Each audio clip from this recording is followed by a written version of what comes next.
मेरी फूफो प्रेग्नेंट हो गई थी और उनकी देखभाल के लिए अम्मी ने मुझे फूफो के घर पर भेज दिया।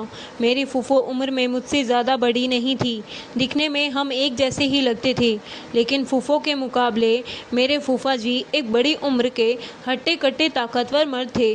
मैं सोचती थी कि फूफो कैसे बर्दाश्त करती होगी फूफा जी को। फूफा जी के घर रहते हुए मुझे काफ़ी दिन हो गए थे।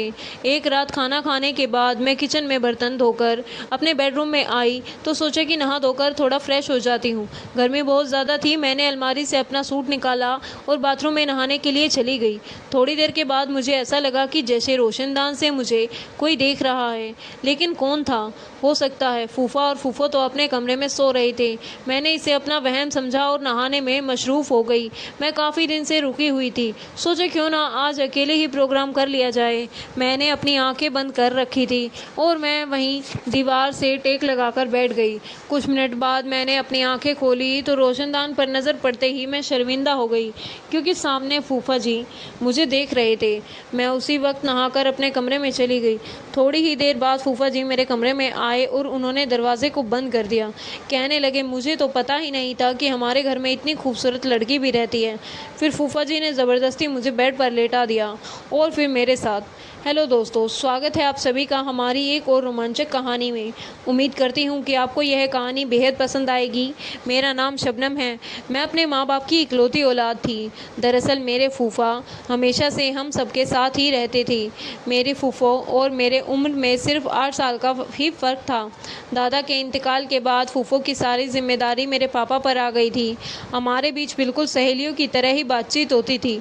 मेरी फूफो की शादी के वक्त मैं सिर्फ 17 साल की ही थी। मैं अपनी फूफो से बहुत ही प्यार करती थी, क्योंकि मुझे उनसे शुरू से ही बहुत ज़्यादा लगाव था। इसलिए उनकी शादी के वक्त मेरा रो रो कर बुरा हाल हो चुका था। मेरे फूफो जी ने मेरे फूफो को रुखसती के वक्त मुझे अपने पास बुलाया और मुझे कसकर गले लगाकर मेरी पीठ सहलाने लगे और प्यार से मुझे समझाते हुए कहने लगे कि शबनम, रोने की क्या बात है, तुम्हारा जब भी दिल करे तुम हमारे घर चली आना। उनकी यह बात सुनकर मैं बहुत ही खुश हो गई थी। मैंने कहा कि फूफो तो शादी करके दूसरे शहर चली जाएंगी। तो फूफा जी कहने लगे, तो क्या हुआ, तुम्हारी फूफो कौन सा मुल्क छोड़कर जा रही हैं? दूसरे शहर ही तो जा रही हैं। तुम जब चाहो तब आ जाना, और जब भी तुम अपनी फूफो के पास आओगी तो मैं तुम्हें खुद पूरा शहर घुमाऊंगा। फूफो को रुखसत होकर अपने ससुराल चली गई थी, लेकिन मेरे दिल में अब यह अरमान जाग उठा था कि मैं कब अपनी फूफो के पास जाऊंगी और सब घर घूमूं फिरूंगी, मज़े करूंगी। और एक दिन फूफो और फूफा हमारे घर पूरे 1 साल के बाद आए थे। मेरी फूफो बहुत खुश लग रही थी। मेरे फूफा जी फूफो से बहुत प्यार करते थे। मैं उन दोनों को एक साथ देखकर बहुत ही खुश हो गई थी। मेरे फूफा जी बहुत ही और प्यार से बात करने वाले इंसान थे। इतने दिन वह हमारे घर रह रहे थे, वक्त मेरे आगे पीछे ही घूमते रहे और मेरा बहुत ख्याल रखते रहे। वह मेरे लिए बहुत सारे गिफ्ट और तोहफे भी लाए थे। मेरा कोई भाई नहीं था, इसीलिए मुझे उनसे लगाव हो गया था। पापा तो 1 हफ्ता हमारे साथ गुजार कर वापस अपने घर चली गई थी, और 3 महीने के बाद एक दिन फूफो का फ़ोन आया और उन्होंने बताया कि वे प्रेग्नेंट हैं। यह सुनकर तो मेरी अम्मी और पापा बहुत ही खुश हो गए थे, क्योंकि वह बहुत दिन के बाद हमारे घर खुशी की खबर आई थी।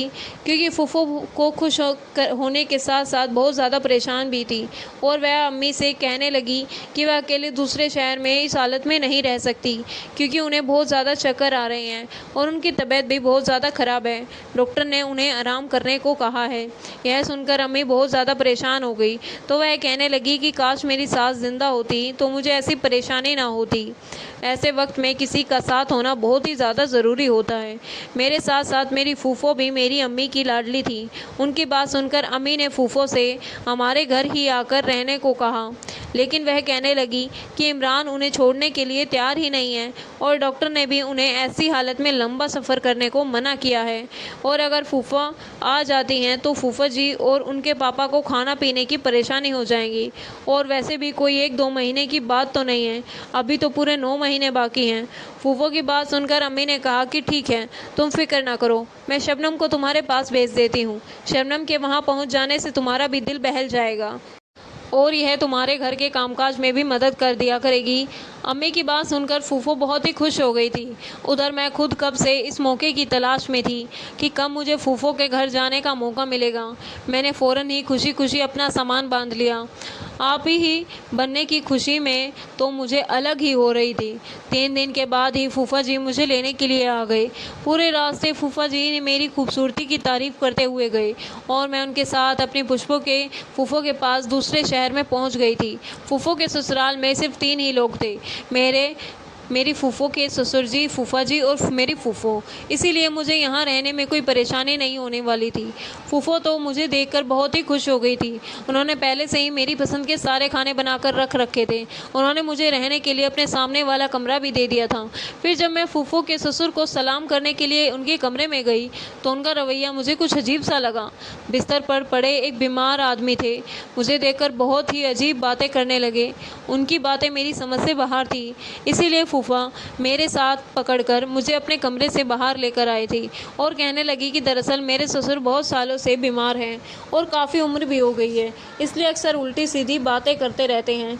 लेकिन मुझे आगे से उनके कमरे में जाने की कोई ज़रूरत नहीं है। फूफा जी की रिश्ता पापा के किसी दोस्त के फूफो से करवाया था। मेरी उनके ससुर से यह पहली मुलाकात थी और सच तो यह था कि मैं उनके ससुर से मिलकर बहुत डर गई थी। मुझे फूफो के घर आए हुए अभी 4 दिन ही हुए थे। मैं दोबारा उनके ससुर के कमरे में नहीं गई। फूफा जी मेरा बहुत ख्याल रखते थे और मेरी फूफो तबीयत ठीक ना होने की वजह से वहीं बिस्तर पर ही लेटी रहती थी। सारा घर मैंने खुद ही संभाल लिया था। लेकिन फिर एक दिन कुछ ऐसा हुआ कि मेरे रोंगटे खड़े हो गए। रात के खाने के बाद किचन साफ़ करके जब मैं अपने कमरे में आई तो मैंने सोचा कि नहा धोकर फ्रेश हो जाती हूँ, तब सोती हूँ, क्योंकि गर्मी बहुत ज़्यादा थी। मैं पसीने से बिल्कुल ही शराब हो गई थी। मैं नहाने के लिए अपने कमरे के वॉशरूम में गई तो कुछ ही देर में मुझे एहसास हुआ जैसे कि मुझे कोई वहाँ देख रहा है। फिर अचानक ही मेरी नज़र रोशनदान पर पड़ी तो मेरे होश उड़ गए, क्योंकि वहाँ पर मुझे कोई साया सा नज़र आया था और मुझे यकीन हो गया था कि कोई है जो मुझे देख रहा था। इस बात ने होश उड़ा दिए थे। मैंने जल्दी से अपने कपड़े पहने और भागती हुई कमरे से बाहर निकली। फूफो के कमरे में पहुंची तो देखा फूफा और फूफा आराम से लेटे हुए थे। उनके कमरे का दरवाज़ा खुला हुआ था। तब उन दोनों को एक साथ देखकर मुझे शर्मिंदगी का एहसास हो रहा था। मुझे वहां देखकर फूफा जी उठकर बैठ गए और कहने लगे कि शबनम, अंदर आ जाओ, ये दरवाजे पर क्यों रुक गई हो? मुझे समझ में नहीं आ रहा था कि मैं उनसे क्या कहूँ। मैंने यूं ही बातें बना दी कि मैं फूफो से दूध का पूछने के लिए आई थी। वह कहने लगी कि तुम जाकर आराम करो, अब बाकी जो भी काम होंगे मैं तुम्हारे फूफा जी से कह दूंगी। और जब मैं अपने कमरे में वापस जाने लगी तो मेरी जान फूफो के ससुर जी के पर पड़ी, जो बाहर से वापस लौटकर अपने कमरे की तरफ जा रहे थे और मुझे बहुत ही अजीब सी नज़रों से ऊपर से नीचे तक देखते हुए कहने लगे, तुम दिखने में बहुत ही सुंदर और मासूम हो, अपना ख्याल रखा करो, किसी पर भी आंख बंद करके भरोसा मत करना। उनकी यह बात सुनकर मैं ताज्जुब में पड़ गई थी और मुझे गुस्सा भी आने लगा। मैं सोच भी नहीं सकती थी कि वह मुझे इस तरह की कोई बातें कह सकते हैं। मैं घबराकर फ़ौरन अपने कमरे में चली गई और सारी रात यूं ही जागते जागते गुजार दी। मैं सोचने लगी कि फूफो ने तो कहा था कि उनके ससुर बीमार हैं और वे कमरे से निकल नहीं सकते, फिर यह उठ कैसे गए और इतनी रात को बाहर क्या कर रहे थे? मुझे बहुत ही ज़्यादा बेचैनी हो रही थी कि रोशनदान पर जो भी था वो मेरे वहम नहीं था, वह कोई था जो मुझे देख रहा था। कहीं फूफो के ससुर तो नहीं थे? इस सवाल ने मुझे परेशान करके रख दिया था। मेरी सारी रात जागते हुए गुजर गई थी। अगले दिन सुबह फूफा जी ऑफिस जाते हुए कहने लगे, मैं शाम को जल्दी आ जाऊँगा और तुम्हें शॉपिंग के लिए बाज़ार लेकर जाऊँगा, तुम शाम को तैयार रहना। यह कहते कहते अचानक ही वह मुझे अलग ही नज़र से देखने लगे। फिर उन्होंने मेरे करीब आकर मेरे गाल पर हाथ फेरा और ऑफिस के लिए निकल गए। उनके इस अंदाज पर मैं थोड़ी सी हैरान सी हो गई थी। फूफा भी इस वक्त मेरे पीछे ही खड़ी थी और कहने लगी, हाँ, वह तुमसे बहुत प्यार करते हैं, इसीलिए तुम भी उनका ख्याल रखने की कोशिश किया करो, क्योंकि आजकल मैं उनका ख्याल नहीं रख पा रही हूँ। फूफो की बात सुनकर मैंने कहा कि आप बिल्कुल भी फिक्र ना करें, मैं फूफा जी का ख्याल बहुत अच्छे से रखूँगी। शाम को मैं अच्छी तरह से तैयार हो गई तो फूफा जी मुझे शॉपिंग के लिए ले गए। उन्होंने फूफो से अपनी कहीं ज़्यादा मेरे लिए शॉपिंग की थी। लेकिन मुझे क्या पता था कि फूफा जी की शॉपिंग के बदले मेरे साथ क्या क्या करने वाले हैं। उस रात अचानक ही लाइट चली गई। तभी मेरे कमरे में किसी ने मुझे पीछे से आकर ज़ोर से पकड़ लिया। मैं बहुत ही डर गई थी। मुझे इस पर किसी की भी बात की उम्मीद नहीं थी। मैं फ़ौरन ही भागकर अपने कमरे से निकल गई। कुछ भी दिखाई नहीं दे रहा था क्योंकि वहाँ पर बहुत ही ज़्यादा अंधेरा था। अब मुझे अंधेरे से बहुत ही डर लगता था, लेकिन मैं अंदाजे से दीवार के सहारे फूफो के कमरे में पहुंची। वहां जाकर मैंने फूफो को आवाज़ दी तो वह कहने लगी, शबनम तुम परेशान ना हो, इमरान अभी लाइट देखने के लिए ही गए हैं। अक्सर हमारे घर की लाइट ही जाती रहती है, तुम परेशान ना हो। फिर फूफो ने अपने मोबाइल फ़ोन की लाइट जला दी। मेरे पास तो मोबाइल भी नहीं था। मैं फूफो के पास ही बैठ गई। थोड़ी देर के बाद लाइट आ गई तो फूफो मुझसे कहने लगी, तुम भी बहुत पागल हो शबनम, ज़रा से अंधेरे से इतना घबरा गई हो, फिर मेरा ख्याल कैसे रखोगी।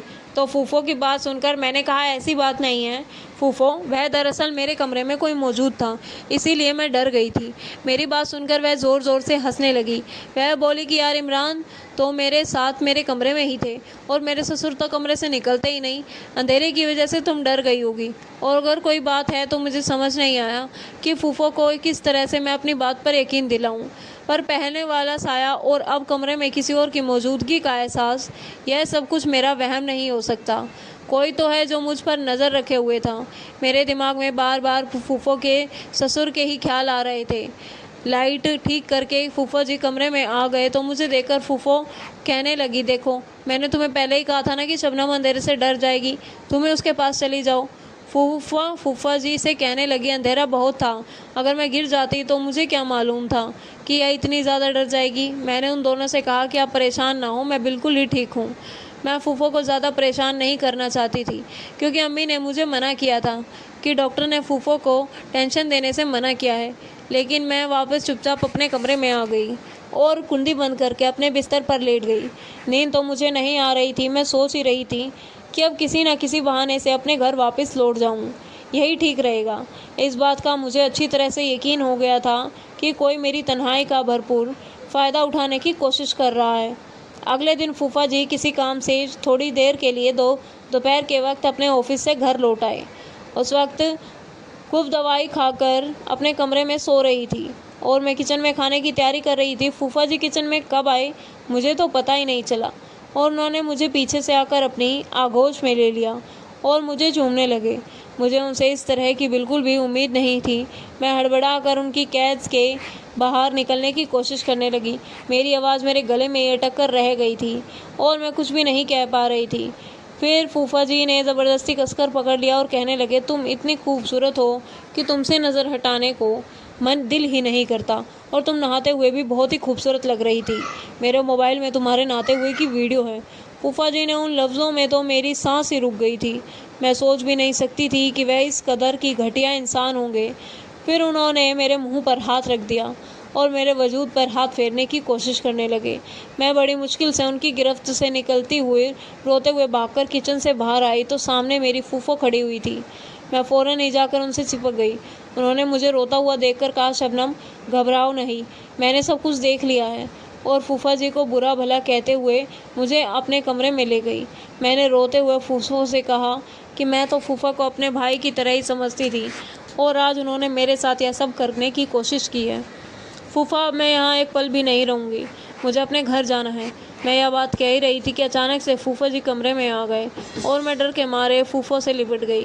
फिर फूफो ने एक ऐसी सरसरी सी नज़र मुझ पर डाली और फूफा जी से कहने लगी कि तुम कैसे मर्द हो जो एक 18 साल की लड़की को भी काबू में नहीं कर सकते। फूफो की बात सुनकर मेरे कदमों के नीचे से ज़मीन निकल गई थी। मैंने हैरानी से फूफो से पूछा कि आप क्या कह रही हैं फूफो। फूफो के चेहरे पर एक अजीब सी मुस्कुराहट आ गई। मैं हैरानी से फूफो को देख रही थी।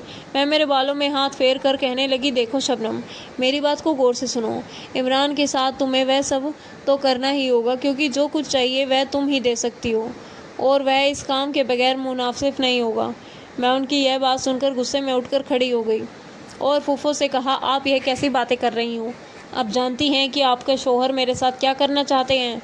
वह मुझे इस्तेमाल करना चाहते हैं, मेरे साथ गलत काम करना चाहते हैं। आप कैसे ऐसे इंसान के साथ ज़िंदगी गुजार सकती हैं जो कि आपके प्रेग्नेंट होने के बाद भी आपकी भतीजी पर नज़र जमाए बैठे हैं? ऐसे इंसान आपके और आपके बच्चे को सारी ज़िंदगी क्या देगा। मेरी बात सुनकर फूफो कहने लगी, तुमको इमरान के साथ यह सब कुछ करना ही होगा, वरना वह कभी बाप नहीं बन सकेगा।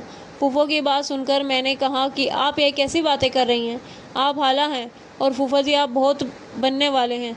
फूफो ने कहा, नहीं, मैं माँ नहीं बन सकती। यह बात पता चलने पर ही मैंने तुम्हें यहाँ बुलाया था, ताकि तुम यहाँ आकर मुझे और इमरान को एक बच्चा दे सको। इमरान किसी और का बच्चा गोद लेना नहीं चाहता, उन्हें अपना ही बच्चा चाहिए, और इसमें उसके लिए मेरे पास इससे ज़्यादा आसान रास्ता और कोई भी नहीं था, क्योंकि मैं किसी दूसरी औरत को अपनी सौतन बनाकर अपने सर पर सवार नहीं कर सकती। इसीलिए मैंने फ़ैसला किया कि मैं इस मकसद में तुम्हारी कुर्बानी कर दूं। वैसे भी तुम मेरी सगी भतीजी तो हो ही नहीं, मैं तुम पर तरस खाऊं। मैं इमरान से बहुत मोहब्बत करती हूं और उसे किसी भी कीमत पर छोड़ ना चाहती। इसीलिए मैं चाहती हूँ कि तुम हमारी इस कमी को पूरा करो और हमें एक बच्चा दे दो। और अगर तुमने यह सब नहीं किया तो तुम्हारी वीडियो हम दोनों मिलकर वायरल कर देंगे। तुम किसी को भी मुंह दिखाने के लायक नहीं रहोगी। यह बात कहकर उन दोनों ने ज़बरदस्ती मेरे हाथ पांव बेड से बांधकर मेरे मुंह पर टेप लगा दी। फिर उस दरिंदे फूफा ने मेरी इज्जत के साथ खेलना शुरू कर दिया और मेरी कुल्पो अपने सामने मेरी ज़िंदगी बर्बाद होते हुए देख रही थी। वह शख्स मेरी फूफो के सामने मेरे साथ वह सब कुछ कर रहा था और मेरी फूफो मेरे साथ यह सब कुछ होता हुआ अपनी आंखों से देखते हुए मुस्कुरा रही थी। मैं तो अब कुछ फूफा जी को ही अपना दुश्मन समझ रही थी, लेकिन मेरे फूफा भी इस गंदे खेल में बराबर के हिस्सेदार था। उनका घर बचाने की खातिर मेरे फूफा ने मेरी ज़िंदगी दांव पर लगा दी कि तभी अचानक दरवाजे पर मेरी फूफो के ससुर आ गए और उन्होंने यह नाज़बा हरकत करते हुए फूफा जी को देख लिया था। उन्होंने गुस्से से चीख कर अपने बेटे को पुकारा और कहने लगे, तुझे शर्म नहीं आई इस मासूम बच्ची के साथ खिलवाड़ करते हुए? शर्म आती है मुझे तुम दोनों को अपने बहू और बेटा कहते हुए? फूफो के ससुर को देखकर मेरी जान में जान आई। मेरी फूफो के ससुर ने मेरा हाथ पांव खोले और मेरे सर पर हाथ रखकर मुझे चुप कराने लगे। मुझसे कहने लगे, मैंने तो तुम्हें पहले ही समझाया था कि तुम बहुत मासूम हो, अपना ख्याल रखा करो और आँख बंद करके किसी पर भी भरोसा मत करना। लेकिन तुम इतनी मासूम थी कि मेरी बात को समझ ही नहीं। खैर कोई बात नहीं, जो होता है अच्छे के लिए होता है। कम से कम तुम्हें अपनी फूफो और फूफा का असली चेहरा तो नज़र आया। इन दोनों की तरफ से मैं तुमसे माफ़ी मांगता हूँ। कल मैं तुम्हारे पापा को बुलाकर तुम्हें उनके साथ तुम्हारे गांव भेज दूंगा। जिस इंसान से मैं इतना डरती थी वही मेरी इज्जत का रखवाला निकला। मुझे तो अपनी फूफो पर अभी भी यकीन नहीं हो रहा था कि वह मेरे साथ ऐसा कर सकती थी। वो रात मेरी सबसे अजियत भरी रात थी। अगले दिन मेरे पापा मुझे लेने के लिए आ गए और मैंने अपनी अम्मी पापा को फूफो और फूफा के बारे में सब कुछ बता दिया। जब मेरी अम्मी पापा को उनकी हरकतों का पता चला तो मेरी अम्मी पापा ने उनसे सारे रिश्ते नाते तोड़ दिए। और मेरे माँ बाप तो उन्हें अपनी औलाद की तरह प्यार करते थे, लेकिन उन्होंने यह सिला दिया था। मेरे माँ बाप के प्यार का जब हमें अपने ही घर के लोगों से धोखा मिलता है तो बहुत तकलीफ़ होती है। जब भी मैं उस मंज़र के बारे में सोचती हूँ तो मेरी रूह काँप जाती है। मैंने अपनी फूफो को अपनी बड़ी बहन की तरह माना था, लेकिन उन्होंने मुझे कभी भी अपनी भतीजी समझा ही नहीं। वह तो अपने फ़ायदे के लिए मुझे इस्तेमाल करना चाहती थी। मैं नहीं जानती थी कि वह इस तरह की गिर जाएंगी कि अपने मकसद में कामयाब होने के लिए मुझे ही कुर्बान कर देंगी। तो दोस्तों, यह थी हमारी आज की कहानी। क्या राय है इस कहानी में हमें कमेंट में ज़रूर बताएं। वीडियो अच्छी लगी हो तो लाइक करें, शेयर करें और सब्सक्राइब करें। धन्यवाद। मिलते हैं कल आपसे एक और नई कहानी में।